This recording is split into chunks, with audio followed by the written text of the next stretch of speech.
It was 1970. Hollywood was louder than ever. Movies were bigger, parties were wilder, and fame was something people chased like gold. But on a quiet afternoon, far from the cameras and the crowds, John Wayne was sitting alone at his ranch when something unexpected arrived at his door. A package, no return address, no explanation, just a name on the front. Duke. His assistant brought it in without a word. Wayne looked at it for a long moment, then took it himself. He walked into a room, closed the door behind him, and didn't come out for a while. When he finally did, something in his face had changed. Nobody asked what was inside, and John Wayne never told a single soul. For the rest of his life, he kept that secret locked away, just like he kept the package itself. So here is the question before we go any further. If a mysterious package arrived at your door today, sent by a complete stranger with no return address, would you open it? Drop your answer in the comments below. To understand why this package mattered so much, you first have to understand who John Wayne really was. Not just the actor, but the man. Most people knew him as the tough guy on the screen. The cowboy, the soldier, the man who never flinched, never backed down, and always stood for something bigger than himself. But John Wayne was more than a Hollywood icon. He was a symbol of American strength, American pride, and American loyalty at a time when the country desperately needed all three. By 1970, America was tearing itself apart. The Vietnam War had split the nation right down the middle. Protests were erupting in the streets.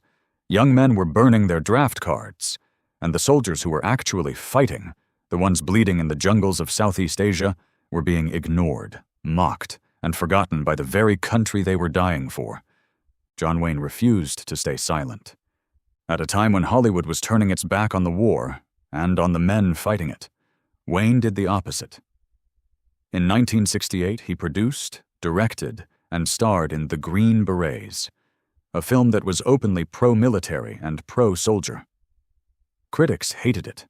Protesters picketed it. But Wayne didn't care.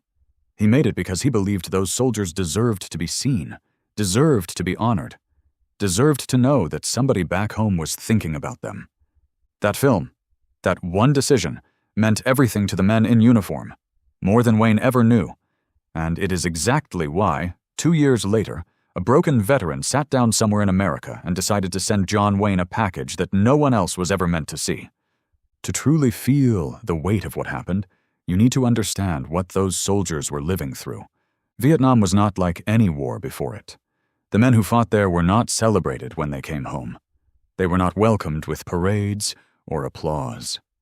They stepped off the planes in their uniforms, exhausted and wounded in ways that went far deeper than the body, and they were met with protesters screaming at them, with strangers spitting on them, with a country that wanted to forget the war ever happened, and wanted to forget them along with it. These were young men who had survived the unimaginable.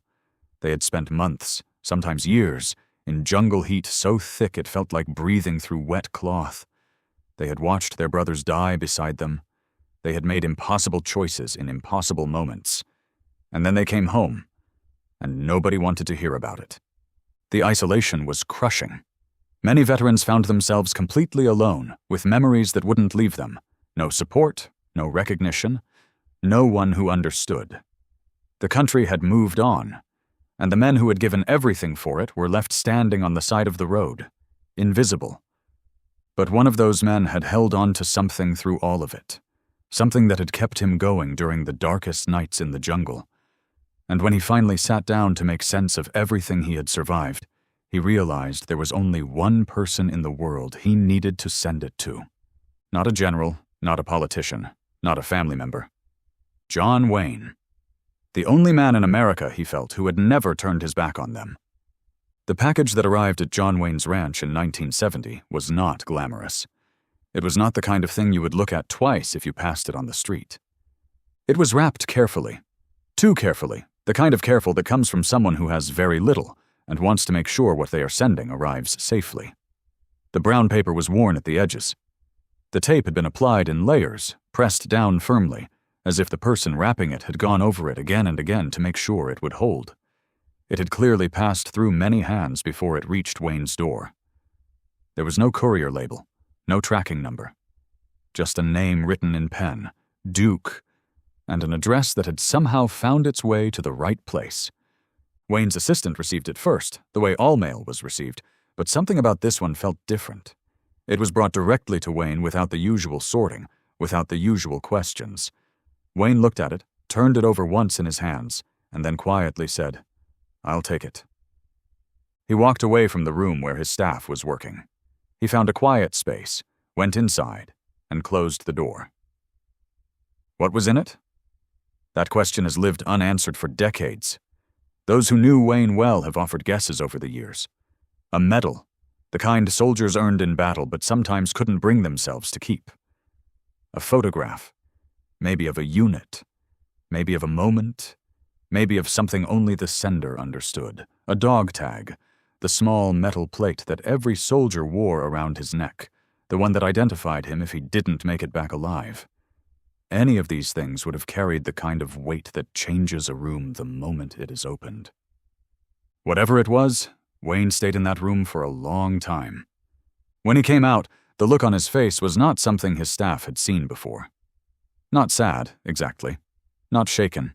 Something quieter than that. Something that sat deeper. He handed the package, carefully repacked, to one of his most trusted staff members and said simply, "Take care of this."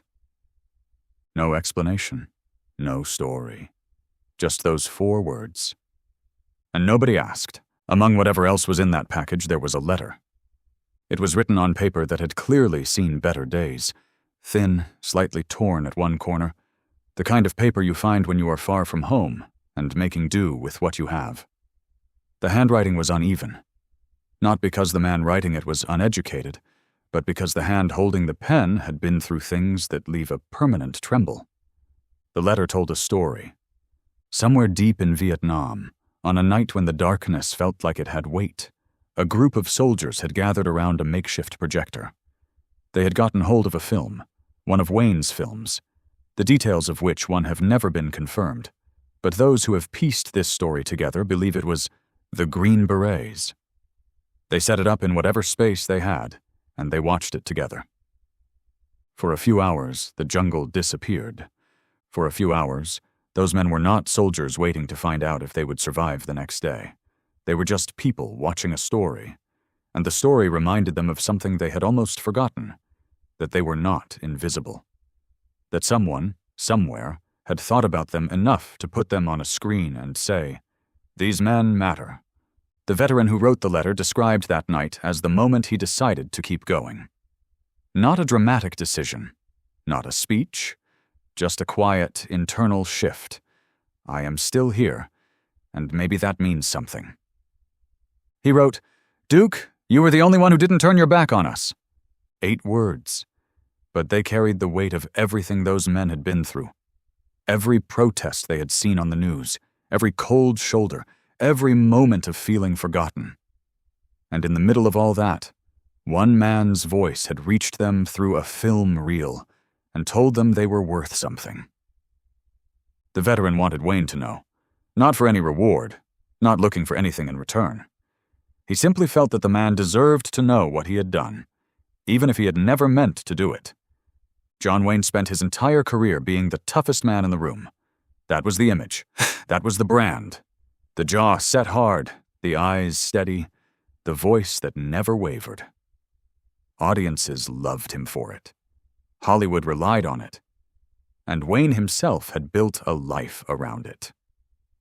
But the people who worked closest to him, the ones who saw him between takes, between interviews, between the moments he was performing for the world, they knew a different man existed underneath.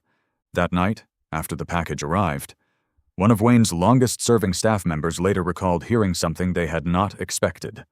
They did not speak about it for years. But when they finally did, the account was consistent.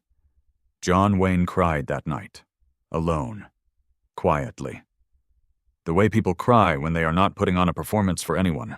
The next morning he showed up on set. He was professional. He was present. But something was different. The usual John Wayne energy, the big laugh, the loud presence, the ease with which he commanded every room was muted, not gone, just carried differently, like a man who had picked up something heavy and was still figuring out how to hold it. The director noticed. He pulled Wayne aside between scenes and asked if everything was all right. Wayne looked at him for a moment, then said quietly, "Just had a reminder of what really matters." That was all he gave. The director didn't push. The scene continued. The day moved on. But before Wayne left the set that evening, he made one quiet arrangement. The package, whatever it contained, the letter included, was placed inside his personal safe. Not an archive, not a storage unit. His personal safe. The place where he kept the things that belonged only to him. It stayed there for the rest of his life. People who knew John Wayne well were not surprised that he never went public with this story. It was entirely consistent with who he was when the cameras were off. Wayne had a deep, almost stubborn belief that certain things were not meant to be shared with the world. Not because they were shameful, but because making them public would change them, would reduce them, would turn a private human moment into content, something to be consumed and then forgotten. This moment, between him and the veteran, was sacred in the way that only completely honest things are sacred. The soldier had not written that letter to get attention. He had written it because he needed Wayne to know. That was all. And Wayne understood that honoring the letter meant protecting it, keeping it exactly what it was meant to be, a private truth between two men who had never met. To go on television and talk about it would have been a betrayal, not of his own image, but of the veteran's trust. There is, however, one moment where Wayne came close to acknowledging it. In a 1971 interview, the year after the package arrived, he was asked about what kept him grounded through all the fame and controversy. He paused longer than usual before answering, and then he said, "Sometimes the greatest things in life come from people nobody's paying attention to." He moved on quickly, changed the subject, but those who had been in his life during that period have always believed they knew exactly where that line came from. Decades have passed. Researchers have looked. Journalists have asked. Fans have dug through archives. And still, to this day, nobody knows who that veteran was. Wayne never said the name. His staff never confirmed one. The letter itself, if it still exists, has never been made public by his family. The identity of the man who sent that package remains one of the small, quiet mysteries that history sometimes keeps for itself. What makes it even more remarkable is that Wayne's family has maintained the same silence he did, whether out of respect for his wishes, or because they genuinely do not know, or because they do know and have chosen to honor the same privacy he valued. They have said nothing. There is, however, one detail that has emerged from those who were close to Wayne in his final years. In his personal papers, in the documents he left behind when he passed in 1979, there was an entry. Not a name, not a detailed account. Just a line, written in Wayne's own hand, that read, "To the soldier who reminded me why I do what I do." No name, no date, no explanation needed. He remembered. All the way to the end, he remembered. This is not a story about a movie star receiving fan mail. It is not a story about celebrity or fame or Hollywood moments. It is something much smaller than that.